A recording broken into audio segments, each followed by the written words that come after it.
Hello everyone, welcome back to my channel. So today in this video I will be talking about BSc nursing programme. तो काफ़ी लोगों को doubt रहता है कि बीएससी नर्सिंग जो है एक diploma programme like diploma course है या फिर whether it is a degree course और इसे चूज़ करना चाहिए कि नहीं करना चाहिए, इसका फ्यूचर स्कोप क्या है और इसकी एलिजिबिलिटी क्राइटेरिया क्या है। तो we will be talking about all this things in this video. So सबसे फर्स्ट हम स्टार्ट करते हैं कि बीएससी नर्सिंग जो है ये क्या है। ठीक है, ये डिग्री प्रोग्राम है।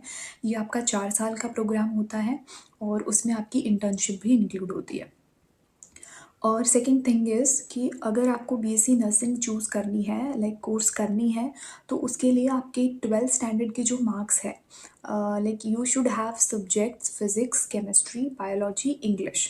इतने सब्जेक्ट्स होने चाहिए आपके। और इसमें भी कुछ लाइक स्पेसिफिक क्राइटेरिया है कि मतलब लाइक इतने मार्क्स होने चाहिए, वो अपडेट होते रहते हैं कि इतने मार्क्स होने चाहिए, पर सब्जेक्ट में कितने होने चाहिए। और उसके बाद रहता है कि वो सब के बाद आपको एक बीएससी नर्सिंग के लिए एंट्रेंस एग्ज़ाम देनी पड़ती है। और नाउअडेज़ तो अभी नीट भी कंपल्सरी हो गया है that you have to clear NEET also. और उसके साथ-साथ आपको बीएससी नर्सिंग का सेपरेट एंट्रेंस एग्ज़ाम देना पड़ता है। और उस एंट्रेंस एग्ज़ाम में भी सेपरेट कट ऑफ्स होते हैं लाइक जनरल है, ओबीसी है, एसटी, एससी है। तो उसके लिए आपके सेपरेट कट ऑफ्स होंगे जो ईयर वाइज़ अपडेट होते रहते हैं। और उसके बाद आपका जो एंट्रेंस एग्ज़ाम होता है, उसके बाद मेरिट लिस्ट वगैरह निकलेगी, काउंसलिंग राउंड्स होते हैं और फिर आपका सिलेक्शन होता है। तो बेसिकली ये पूरा 4 साल का कोर्स है, जिसमें आपकी इंटर्नशिप रहेगी। और उसके बाद क्या रहता है कि ये जो 4 ईयर पीरियड है, तो nursing itself is a separate profession और ये काफ़ी थोड़ा स्ट्रिक्ट प्रोफ़ेशन है कि you have to follow many rules and regulation in this profession. तो यस, ये जो 4 साल का बीएससी नर्सिंग प्रोग्राम होता है, इसमें आपकी थ्योरी क्लासेस होती है प्लस आपकी हॉस्पिटल प्रैक्टिस होती है। Hospital practice in the sense कि आपको हॉस्पिटल में ड्यूटी लगाई जाती है। जैसे आपको थ्योरी में जो भी चीज़ें सिखाई जाएगी, उसके बाद आपको हॉस्पिटल पोस्टिंग्स मिलती है वहाँ पे प्रैक्टिस करने के लिए। तो अंडर सुपरविज़न आप जो भी प्रैक्टिस करते हैं, क्योंकि आप अभी एक लाइक कोर्स में है, कॉलेज के अंडर है, तो आपको अंडर सुपरविज़न जो है सारी प्रैक्टिसेस करनी होती है, जो भी आपने थ्योरेटिकल पार्ट में सीखे हुए हैं, वो सब चीज़ें। तो ऐसे ही चलते रहते हैं आपके इन बिटवीन प्रैक्टिकल एग्ज़ाम्स होंगे, थ्योरी एग्ज़ाम्स होंगे और पोस्टिंग्स चलेंगी, थ्योरी ब्लॉक चलेगा, क्लिनिकल पोस्टिंग्स वगैरह। तो ऐसे आपका 4 साल में यही सारी पोस्टिंग चलती है। और पोस्टिंग्स जो होती है वो अकॉर्डिंग टू सब्जेक्ट्स होती हैं। लाइक 4 साल में आपके बहुत सारे डिफरेंट सब्जेक्ट्स आएँगे, medical surgical nursing, mental health nursing, obs and गायनिंग। तो ऐसा आपके जैसे-जैसे सब्जेक्ट्स आते जाएँगे, वैसे-वैसे अकॉर्डिंग टू सब्जेक्ट्स आपकी पोस्टिंग लगती है। और नेक्स्ट चीज़ क्या रहती है, because nursing it is a very strict professional course है ये। तो यहाँ पे आपको काफ़ी rules and regulation you have to follow. जैसे कि एक इसमें अटेंडेंस जो होता है बहुत ही स्ट्रिक्ट होता है इस मैटर में। लाइक अटेंडेंस आपको जितनी उनकी रिक्वायर्ड है वो आपको पूरी करनी ही पड़ती है।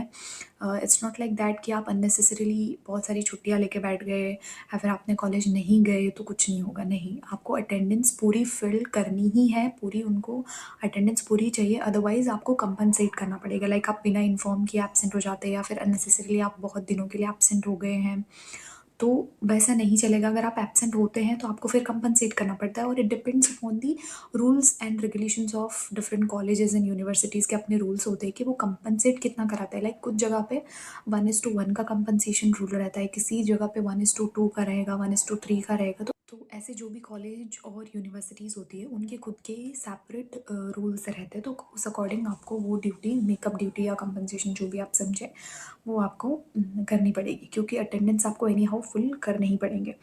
और उसके बाद चीज़ आती है कि जैसे ही आपके 4 साल कंप्लीट हो जाते हैं तो 4th ईयर में आपकी 6 मंथ्स की इंटर्नशिप भी होती है, इसी प्रोग्राम में होती है। और काफ़ी सारी जो कॉलेजेस होती है वहाँ पे लाइक प्लेसमेंट के लिए भी आपके इंटरव्यू होंगे। लाइक जब आप 4th ईयर में रहेंगे एंड में, तो जब आपकी इंटर्नशिप चलेगी तो उस टाइम पे आपके प्लेसमेंट्स के इंटरव्यू होते हैं। तो लाइक डिफरेंट डिफरेंट हॉस्पिटल से आएँगे आपको इंटरव्यू लेने के लिए। उस बेस पे आपका सिलेक्शन होता है, इंटरव्यू लिया जाता है। इंटरव्यू में लाइक प्रैक्टिकल क्वेश्चंस भी होते हैं, थ्योरेटिकल क्वेश्चंस भी होते हैं और clinical like application based question होते हैं। ऐसे इंटरव्यूज़ कंडक्ट किए जाते हैं आपके और उसके बेस पे सिलेक्शन होता है आपका। And if you want to join there, आप वहाँ पे जॉइन कर सकते हैं आफ्टर 4 ईयर कोर्स। और आप ये अगर हम स्कोप की बात करें इसके आगे तो ये रहता है कि बीएससी नर्सिंग करने के बाद आप एज़ अ नर्स काम कर सकते हैं, क्योंकि बीएससी नर्सिंग 4 साल का प्रोग्राम करने के बाद आपको एक रजिस्ट्रेशन कराना पड़ता है अपने स्टेट नर्सिंग काउंसिल में। अ, तब आप एक रजिस्टर्ड नर्स और रजिस्टर्ड मिडवाइफरी बन जाते हैं। तो आप लीगली एक रजिस्टर्ड नर्स होते हैं and you are eligible to like to get job to work in any private और गवर्नमेंट सेक्टर। तो आप एलिजिबल होते हैं क्योंकि आप उसके बाद एक रजिस्टर्ड नर्स बन जाते हैं। उसके आगे आप चाहे तो मास्टर्स कर सकते हैं बेसिक कोर्स के बाद, और आप चाहे तो हॉस्पिटल में एज अ नर्स काम कर सकते हैं, आप चाहे तो as a nursing tutor join कर सकते हैं।